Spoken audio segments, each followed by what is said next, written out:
Praise the Lord. இன்றைய மன்னாவை நாம் தியானிப்போம். 2 சாமுவேல் 22 அதிகாரம் 29 வசனம். கர்த்தராகிய தேவரே என் விளக்காய் இருக்கிறீர், கர்த்தர் என் இருளை வெளிச்சமாக்குகிறவர். பிரியமானவர்களே, கர்த்தராகிய தேவன் நமக்கு விளக்காய் இருக்கிறாருங்க. ஒரு சூரியன் இந்த பூமிக்கு எப்படி ஒரு விளக்காய் இருக்கிறதோ, ஒரு வெளிச்சமாய் இருக்கிறதோ, அது போல தேவன் நமக்கு வெளிச்சமா இருக்கிறார்.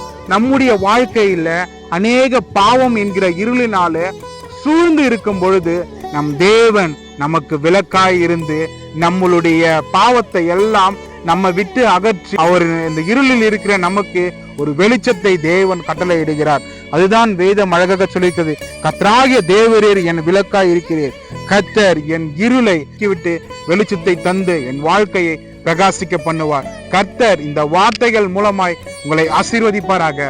God bless you. Amen.